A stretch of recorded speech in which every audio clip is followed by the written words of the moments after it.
महापुराण की जो शुरुआत होती है वो होती है पारीक्षित के जन्म से, और जो समापन होता है वो होता है परीक्षित के मोक्ष से। तो आए सुने राजा परीक्षित के मोक्ष की पावन कथा। आप लोग बैठ जाए, भैया आगे वाले तो बैठ जाइए, डिस्टर्ब होता है।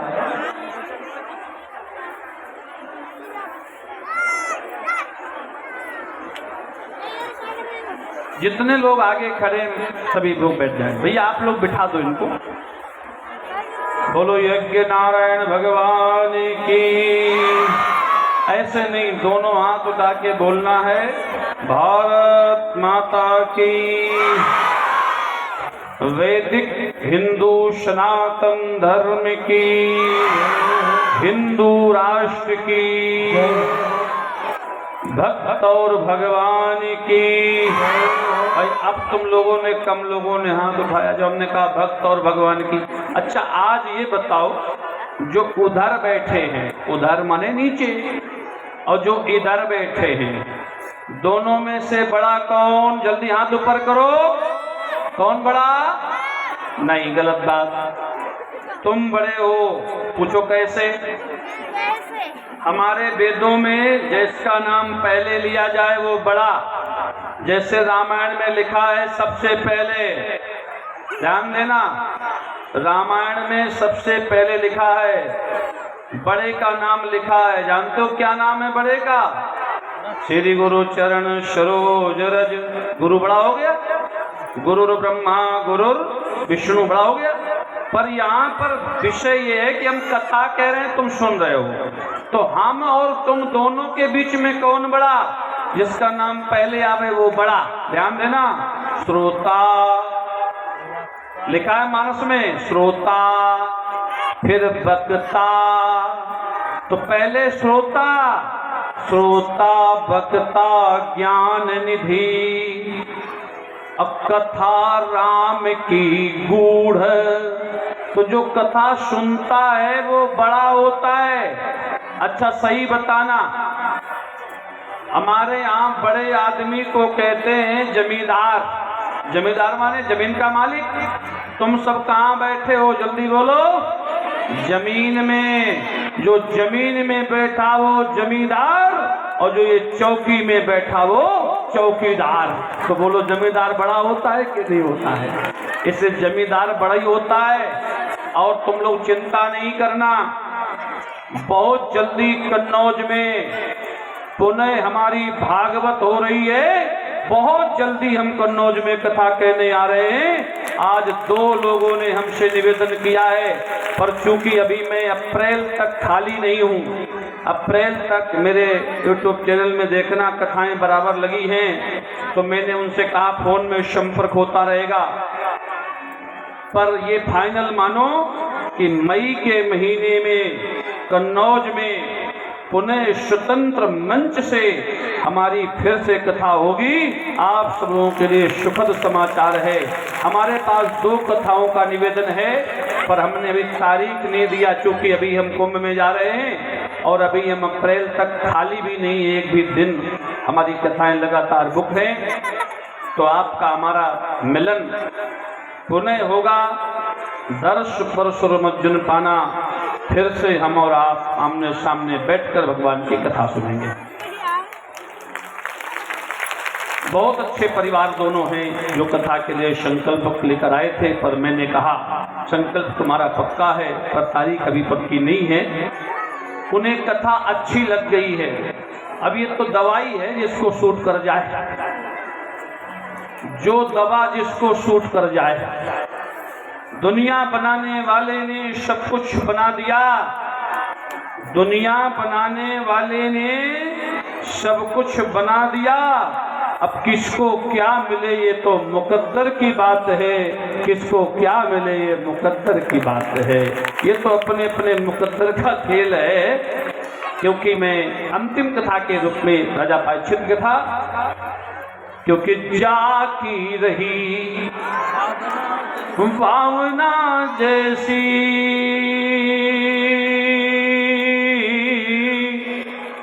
अब प्रभु मूर्ति देखी तिन तैसी। क्यों? जिसकी भावना जैसी होती है भगवान वैसे ही उसे दिखाई पड़ते हैं। अब भगवान कैसे? जैसे हमारे पास ये फूल है माना गुलाब का, सबको दिख रहा है कि नहीं दिख रहा? बोलो जी, दिख रहा है। इसका रंग कैसा है? गुलाबी। अब तुम्हारी आंख में चश्मा लग जाए लाल, तुम चश्मा लगा लो पनी का पीला, चश्मा लगा लो नीला, चश्मा लगा लो हरा, चश्मा लगा लो गुलाबी, तो ये फूल नहीं बदलेगा जी, तुम्हें चश्मा बदलना पड़ेगा। फूल का रंग बदलने वाला नहीं है। फूल का रंग तो गुलाबी रहेगा। आपके आंख में जो 1 रुपए का चश्मा लगा है पनी का, हरा पीला नीला लाल बैंगनी काला, तो तुम अपना चश्मा उतार के फेंक देना, हमारे गुलाब को बदलने का प्रयास नहीं करना। ये नहीं बदलेगा क्योंकि ये तो गुलाबी है। बोलो है कि नहीं है? इसलिए जाकी रही भावना जैसी, अप्रभु मूर्ति देखी तिन तैसी। हाँ, विषय हो सकता है मेरी बात किसी को बुरी लगी हो, तो मेरी नीयत बिल्कुल साफ है, मैं किसी के विषय में बुरा नहीं बोलता। अगर आपको बुरा लगता है तो ये आपका निजी मामला है। क्यों लगता है? जैसे किसी काना को काना कहा जाए, बोलो अच्छा सच बताना, जैसे हमारी एक आंख फूट जाए हमारी, अब मान लो फूट गई, तुम कहो काना, तो तुम सच बोलना, क्या तुम झूठ बोल रहे हो क्या? जैसे हमारी एक आंख फूट गई, तुमने कहा काना, तो सच बताओ काना है तभी तो काना। बोलो, अब हमको बुरा लगे कि हमें क्यों कहा काना, अब है तो तुमने कह दिया, इसमें तुम अपनी जगह में सही हो कि नहीं? जल्दी बोलो, बोलो सही हो। अब तुम्हें लगे बुरा तो लगे, मैं किसी जाति के विरोध में नहीं हूं, मैं किसी धर्म के विरोध में नहीं हूं, मैं किसी पंथ के विरोध में नहीं हूं, मैं हर उस व्यक्ति के विरोध में हूं जो सनातन धर्म के विरोध में है, जो भगवान के विरोध में है, जो वैदिक ग्रंथों के विरोध में है, जो संतों के विरोध में है। हम उस हर व्यक्ति के विरोध में हो, चाहे वो कोई भी हो सकता है। अब आप ऐसा नहीं करते तो आप मेरे प्राणों से प्यारे हैं। यदि आप सनातनी हैं तो मुझे प्राणों से प्यारे हैं, तुम्हें संतों से प्रेम है, तुम मुझे प्राणों से प्यारे हो। अगर तुम्हें गौ गंगा गीता से प्रेम है तो तुम मुझे प्राणों से प्यारे हो।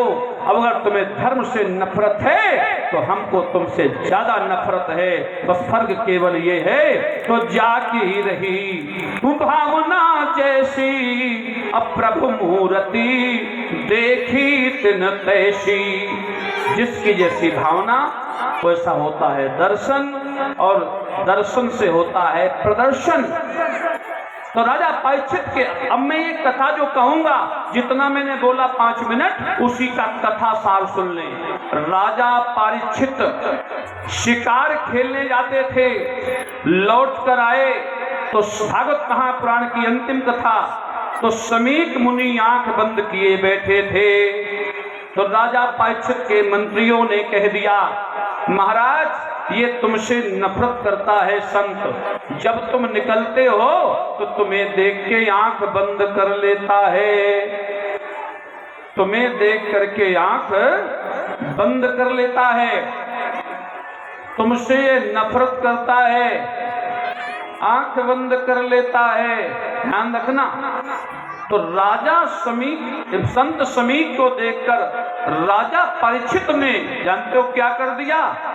एक मरा हुआ सांप पड़ा था तो बाण में फंसाया और कहा अगर ये नकली साधु होगा तो गले में डालेंगे तो उठ जाएगा। अब असली होगा तो बैठा रहेगा, पर था तो संत का अपमान। और जैसे ही सांप को फंसाया बाण से और लेके गले में ऐसे डाला, महात्मा समाधि में थे। और समाधि का मतलब होता है, ध्यान देना, अगुण अमात पे तो हीना, उदासीन सब संशय छीना।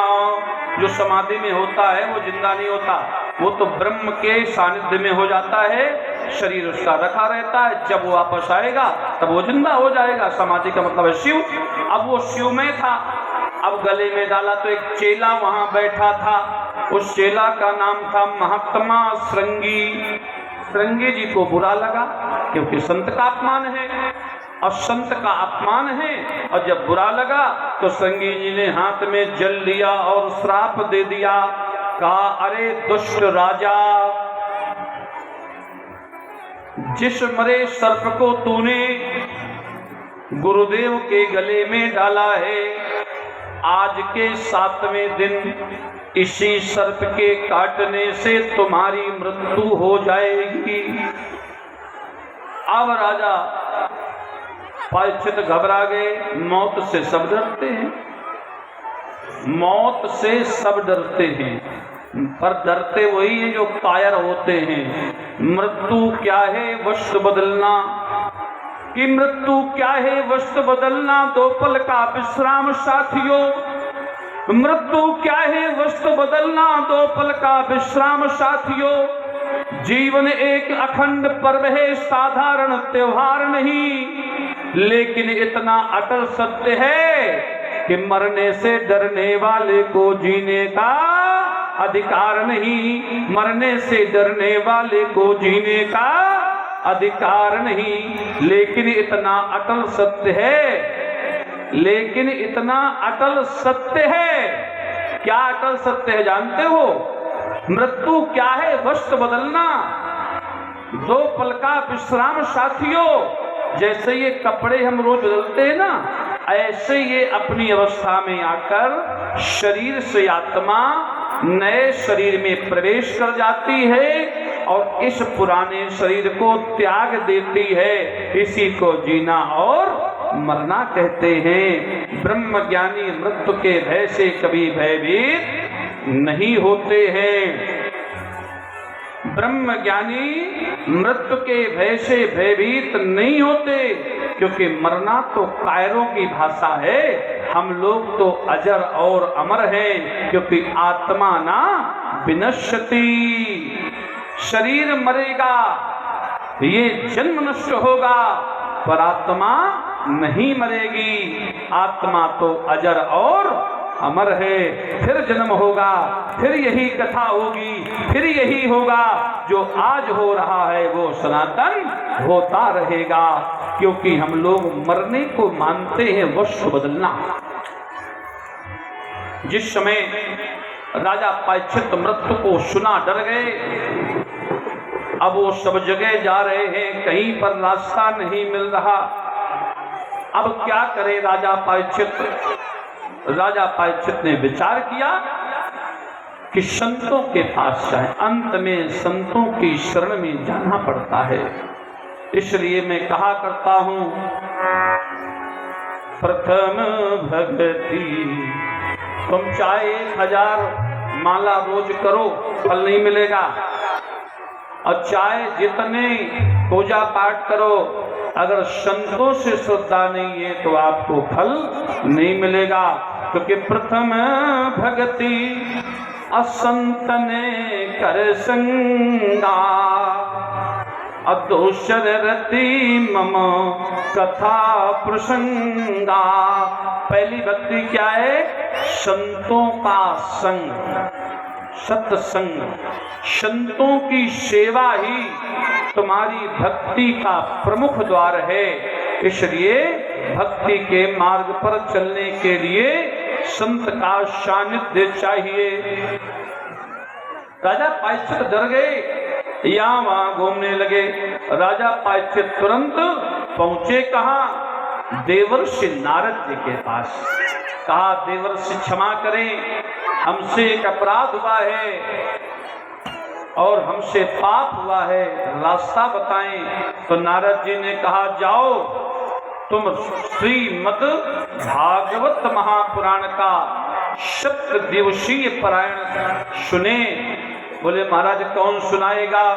बोले परमहंसस्य जायते तस्य नामो यत सुखः। परमहंस ब्रह्म ज्ञानी वेद व्यास के पुत्र, द्वैपायन वेद व्यास पुत्र परमहंस भगवत पाद महाराज श्री सुखदेव जी सुनाएंगे, क्योंकि भागवत परमहंस संहिता है। श्री सुखदेव जी महाराज कथा सुना रहे हैं राजा परीक्षित को। कथा सुनाते सुनाते 10वें स्कंद में आए, कृष्ण का प्राकट्य हुआ। 11 स्कंद में आए तो कृष्ण के पदम पर बाण लग गया। भगवान कृष्ण के पदम पर बाण लग गया। ध्यान देना, भगवान कृष्ण के पदम पर बाण किसने मारा? वो बहेलिया था। वो बहेलिया कौन था? जो पूर्व जन्म में भगवान राम के द्वारा बाली मारा गया था। उस बाली ने बहेलिया का रूप बनाया भगवान के वरदान के द्वारा, और आज भगवान के पदम पर बाण लगा। और जैसे ही पदम पर बाण लगा तो भगवान गौलोक धाम को जाने लगे। उस समय अर्जुन पास में थे। अर्जुन से भगवान की मित्रता थी और भगवान रोज सुन रहे थे, देख रहे थे कि अर्जुन को महाभारत जीतने के बाद अहंकार आ गया था कि मुझसे वीर दुनिया में कोई नहीं है।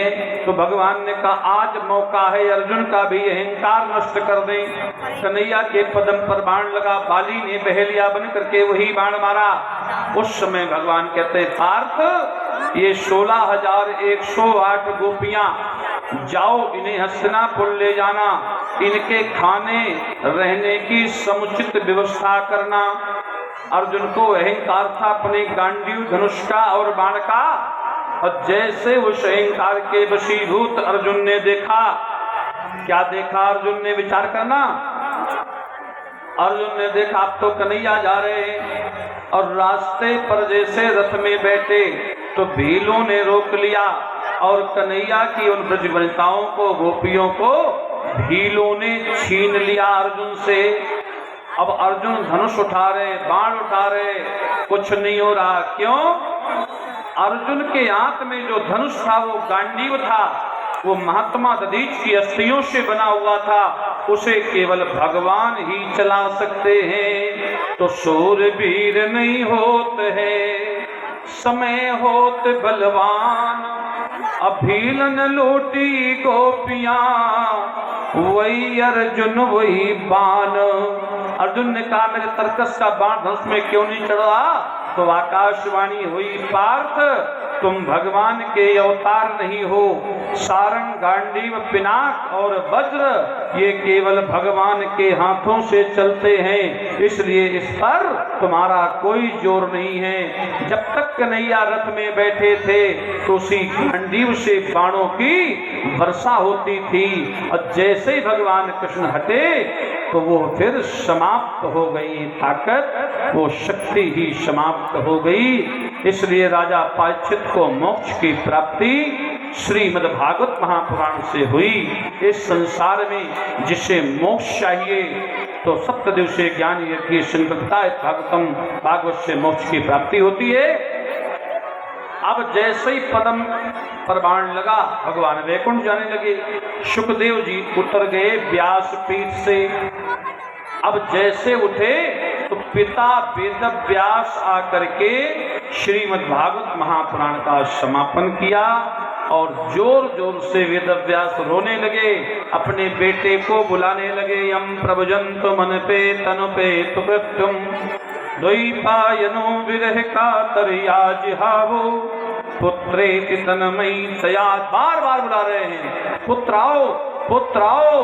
अब पुत्र काहे को आए, वो तो भगवान के साथ गौलोक धाम को चले गए। बोले यज्ञ नारायण भगवान की, शंकर भगवान की। एक तुम ही आधार हो सतगुरु, एक तुम ही आधार, एक तुम ही आधार सतगुरु, एक तुम ही आधार, एक तुम ही आधार हो सतगुरु, एक तुम ही आधार, एक तुम ही आधार सतगुरु, एक तुम ही आधार, एक तुम ही आधार सतगुरु, एक तुम ही आधार, एक तुम ही आधार सतगुरु, एक तुम ही आधार। अगर न मिलते इस जीवन में लेते जन्म उधार सतगुरु, अगर न मिलते इस जीवन में लेते जन्म उधार सतगुरु, एक तुम्हें आधार सतगुरु, एक तुम्हें आधार, एक तुम्हें आधार सतगुरु, एक तुम्हें आधार हो, एक तुम्हें आधार सतगुरु, एक तुम्हें आधार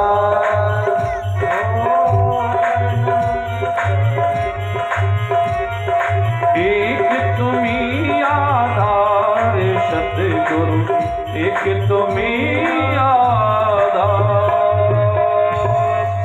बोलो सद्गुरुदेव भगवान की। और इसी के साथ एक पुण्य दान आया है भैया प्रेम प्रकाश मिश्रा जी की ओर से 10 किलो आटा और 500 रुपये। बहुत बहुत साधुवाद आशीर्वाद दान दिए। धन्ना घटे जो सहाय रघुवीर, अब तुलसी पंचन के पिए घटे न सरिता नीर। और अंतिम शब्द इस मंच का भागवत के माध्यम से। मित्रा जी प्रसाद ले लो, ये प्रसाद ले लो कि धन्य धन्य ये धाम है। माँ फूलवती मैया आप सब पर कृपा करें और हमारे मिश्रा जी पे विशेष ही कृपा करें। कोई बात नहीं, क्योंकि वो बहुत परिश्रम करते हैं और जो सत्य है उसे कहने में कोई संकोच नहीं है। मेहनत तो बहुत करते हैं कि धन्य धन्य ये धाम है, अधन्य यहाँ के लोग। एक कन्नौज की बस्ती धन्य है कि धन्य धन्य ये धाम है, अधन्य यहाँ के लोग। अकोटि धन्य महादेव को जो मिला दिया संयोग, जो मिला दिया संयोग। मेरे आराध्य भगवान शशांक शेखर कलेंकर भगवान शंकर ने जो हमारा तुम्हारा मिलन करवाया है, ये उन्हीं के द्वारा हुआ है। अब ये बस्ती के लिए मैं एक शब्द बोलता हूँ कि सुखी यहाँ सब लोग हों, कि सुखी यहाँ सब लोग हों, सभी लोग। कि सुखी यहाँ सब लोग हों, अड्डारे दृष्टि गणेश आपको रिद्धि सिद्धि दे। भगवान गणेश जी खूब कृपा करें कि सुखी यहाँ सब लोग हों, अड्डार ही दृष्टि गणेश। सदा प्रेम करते रहो श्री गिरिजापति महेश, श्री गिरिजापति महेश। शिव जी के चरणों से प्रेम बना रहे, माँ भगवती के चरणों से प्रेम बना रहे, भगवान अनादि पुरुष गणेश के चरणों में श्रद्धा बनी रहे। इसी के साथ वाणी को विराम। अब हम आप सब आरती करें, आज की अंतिम आरती। इसके बाद हम लोग भी तीर्थराज प्रयाग को निकलेंगे। आप सबका हृदय से स्वागत है। आए 16 नंबर सेक्टर में आप सबको हमारे पंडाल में रुकने, रहने और खाने की पूरी व्यवस्था मिलेगी। ये नहीं सोचना कि हमने सहयोग नहीं किया, नहीं, मेरे हृदय में आप सबका स्थान बन चुका है। सभी लोग बैठे रहे, मेरी हाथ जोड़कर विनती है, कोई माता बहने उठे ना। विनती है, आप लोग फूलमती मैया के दरबार में बैठे हैं, कृपया करके उठे ना। अगर थोड़ा से भी मैया की कोई लगाव रखते हैं तो बैठे रहें, कृपया करके। आरती उठ के कोई नहीं करेगा, बैठे रहें। देखिए गेट पर कोई व्यवस्था ना बिगाड़े, कोई नहीं उठेगा। सभी माताओं बहनों हट जाइए भाई, आप कोई सभी लोग बैठ जाएं। कोई अंदर नहीं, पहले पंडाल खाली होगा, नारायण भगवान पहले पंडाल खाली होगा, कोई अंदर नहीं आएगा। सभी लोग कोई अंदर नहीं, बैठ जाइए। पहले पंडाल खाली होगा, कोई नहीं अंदर आरती, जाएगा। दादा पहले आरती। पंडाल बैठे रहे सभी माताएं बहने, भीड़ जाता है। कृपया करके मेरी हाथ जोड़कर सबसे विनती है, कोई नहीं छूटेगा। माता के दरबार में भरे भंडार है, बहुत प्रसाद है, ये आप लोगों का है और किसी का नहीं। कृपया करके कोई अंदर ना जाए, विनती सुन ले। खड़े रहे, बैठे रहे, हटे ना। कृपया करके माता जी पहले पंडाल खाली होने दें।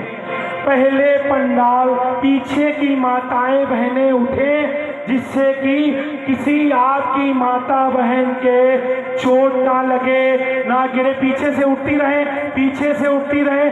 जो गेट के पास माताएं बहनें खड़ी हैं, कृपया करके उठती रहे, कोई नहीं अंदर जाएगा। कृपया करके विनती है सबसे, सभी माताओं बहनों से मेरा हाथ जोड़कर अनुरोध है, विनती है, पहले पंडाल को खाली होने दें। सारी व्यवस्थाएं आपकी हैं, किसी की नहीं, सबको मिलेगा, कोई नहीं छूटेगा। बस थोड़ा सा माता जी पहले पंडाल खाली होगा, भैया हट जाए, माता जी हट जाए पहले पंडाल, क्योंकि ये हमारी लोगों की नहीं, आप लोगों की व्यवस्था है।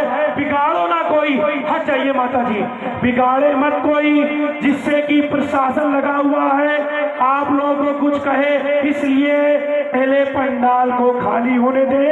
जो सेवा में लोग लगे हैं वो व्यवस्था को सुचारू, आरती चालू रखें, आरती भैया चालू रखें। भैया आप लोग खड़े रहे, कोई नहीं हट जाए, पहले पंडाल खाली होगा, कोई अंदर नहीं, कोई अंदर नहीं, कोई अंदर नहीं, पहले हट जाए, कोई पहले पंडाल खाली होगा, कोई अंदर नहीं, अंदर कोई नहीं जाएगा, पहले पंडाल खाली होगा। चलिए प्रसाद केक और बटना ये हट जाइए, नहीं कोई नहीं, पहले पंडाल खाली होगा। सभी लोग बैठे रहे, सभी माताएं बहनें बैठी रहे। मेरी सबसे विनती है,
व्यवस्था देखे रहे। पंडाल को पहले खाली होने दें, सभी से हाथ जोड़कर। भैया एक लोग बांटे प्रसाद, एक व्यक्ति दोनों तरफ, एक व्यक्ति डबल मत बांटे कोई। सारी व्यवस्थाओं में कोई डिस्टर्ब मत करे, खाली हट जाइए, हट जाइए, कोई तरह नहीं, हट जाइए। सभी को मिलेगा, बूढ़े को, माता को, बहने को। भैया ध्यान दें, बैठे रहे। साउंड वाले सारे साउंड बंद। भैया ये साउंड चालू रहने दें, बाकी साउंड की आवाज धीमी कर दें।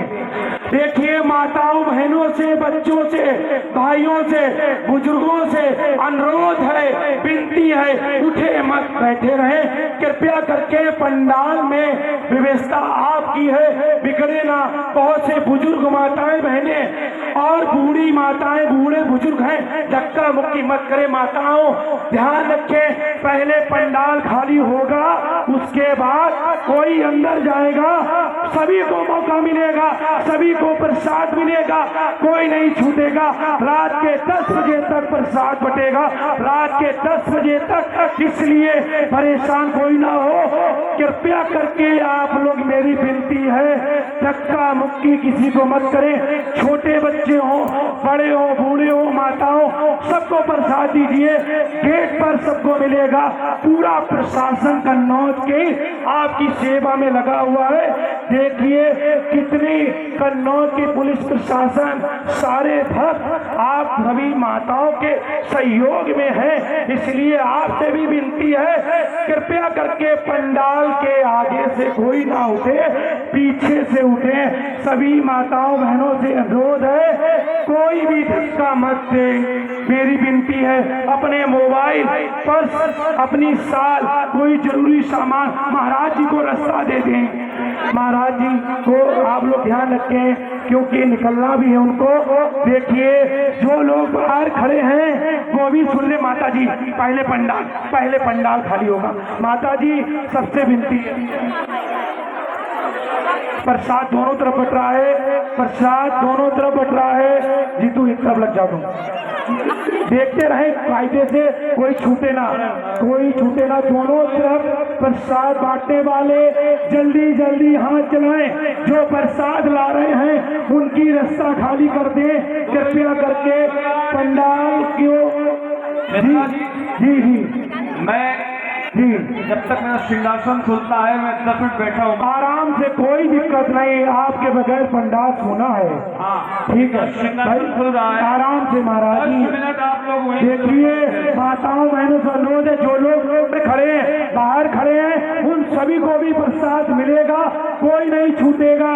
थोड़ा सहयोग चाहिए, क्योंकि आपकी माताएं बहनें सबकी अंदर हैं, वो लोग खाली हो जाए, पंडाल खाली हो जाएगा, हम सभी को फिर दोबारा अंदर कर लेंगे। जो लोग छूट जाएंगे कृपया करके प्रसाद लेके यहाँ खड़े मत हो, चलते रहे, क्योंकि बुजुर्ग माताएं हैं, बुजुर्ग भाई लोग हैं, बुजुर्ग तमाम छोटे छोटे बच्चे भी हैं, इसलिए कृपया धक्का मुक्की मत करें।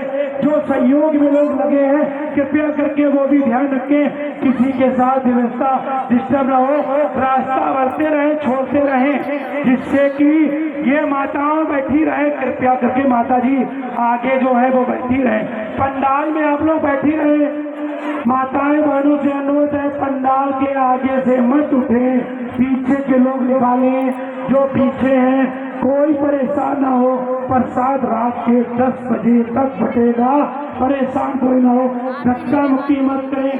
थोड़ी सी 7 दिन आप लोगों ने बहुत सुंदर व्यवस्था करी है, ये आपका पैसा है, आपकी सामग्री है, आपका दूध है, आपकी खीर है, आपका आटा है, आपकी सब्जी है, इसलिए इसको लेके जाएं।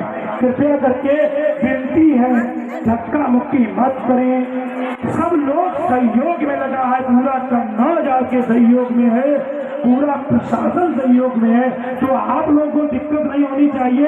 अभी शाम होने में बहुत टाइम है, इसलिए सभी लोग घर पहुंच जाएंगे।